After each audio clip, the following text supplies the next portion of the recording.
Peace be with you. For this midterm presentation, I will explore the metaphysical and theological meaning of the heart in Pope Francis Dilexit and how it parallels and even challenges the classical anthropology of Aristotle and St. Thomas Aquinas. Pope Francis' encyclical Dilexit issued in 2024, centers on the human and divine love of the heart of Jesus Christ. From the very opening lines, he loved us first. The Pope proposes that the heart is not merely a bodily organ, but the symbol of deepest reality of the person, the place where body and soul, reason and desire meet in unity. He writes, human beings are not simply the sum of different skills, but the unity of body and soul with coordinating centers that gives meaning and direction to all we experience. Paragraph number 3. Pope Francis sees modern humanity as fragmented, insatiable consumers who have lost their center and calls for us to return to the heart as a place of sincerity, decision, and communion. Yet, this heart is not sentimental. It is the locus of truth, where the human person encounters both self and God. In Christ's Sacred Heart, divine love and human love are perfectly one. The Pope Francis concludes, Christ's heart is the unifying principle of all reality. However, I have seen an objection, a philosophical objection. Can the heart truly be called the center of being and identity? In classical metaphysics, being and personhood are grounded not in any single bodily part, but in substantial unity of body and rational soul. Aristotle and Aquinas would caution if we isolate one organ as the seat of being, we risk reducing man to biology or emotion. For them, it is the form that the rational soul that animates the whole and orders every power towards its proper end. So the question becomes, does Pope Francis diverge from this realism, or does he re-express it in a new language? So we go back to the basic Aristotelian-Aquinas philosophy. First principle, substance and form. The human person is the one substance composed of matter, the body, and form, the soul. The soul is the form of the body, the source of life, intellect, and will. Second principle, act and potency. Every being moves from the potential towards actualization, a movement guided by its intrinsic telos, or its end. Third, final cause. For Aristotle, and perfected by Aquinas, man's final cause is beatitude, perfect happiness in union with the highest good. All our powers, rational and affective, are ordered towards that fulfillment. Within this framework, the heart would represent not a physical part, but the principle of integration, where intellect, will, and emotion converge in pursuit of the good. Pope Francis does not contradict classical metaphysics, rather, he translates it into personal existential language for our age. Let's unpack these 4 points. First,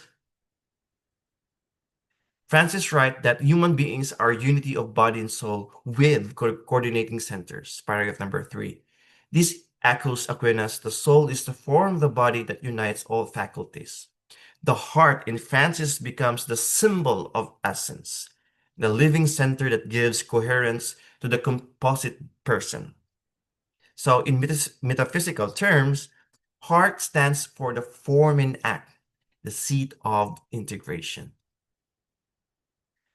Next, Pope Francis calls the heart the part of us that is authentic, real, entirely who we are, paragraph number 5. Here, the heart mirrors the rational soul's interiority, that dimension of being known only in self-reflection. Aquinas would agree. Truth begins in the interior act of intellect and will.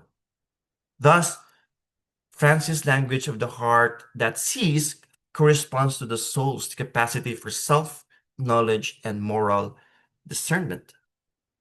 Next, If love reigns in our hearts, Pope Francis says, we become the person we are meant to be. Paragraph number 21.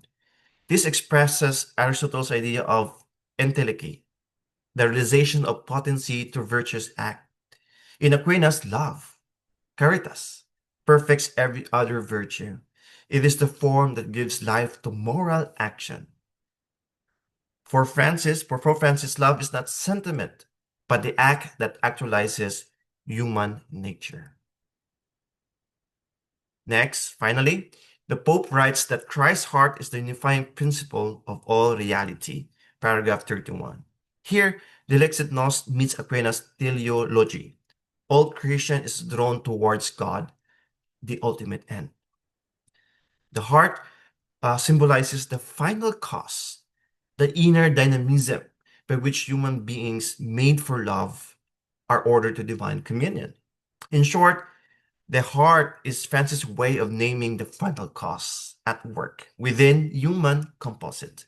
Thus, what Aristotle explained through form and finality, and Aquinas through essence and beatitudo, Pope Francis communicates through the language of the heart, accessible yet metaphysically consistent. In conclusion, Dilexit Nos does not abandon the Aristotelian Thomistic vision of man. Rather, it recovers it through a theology of the heart, translating metaphysics into lived experience. Both traditions affirm the same truth. The human person is unity of the body and soul, whose fulfillment lies in love. And yet, a subtle difference remains. Aristotle-Aquinas speaks in the language of form, act, and final cause, very clear, universally categorized. Pope Francis speaks in the language of experience, affection, and communion, the existential voice of the modern world. Philosophically, the harmony lies in analogy. The heart is not another substance, but the manifestation of form made visible in love. When Aristotle reasoned and Aquinas theologized, Francis invites the same truth to be felt. The heart as the place where being love become one. To love with the heart of Christ then is to live metaphysically, to become what we are, creatures ordered to the good, perfected in love. That's the end of my presentation. Thank you and God bless.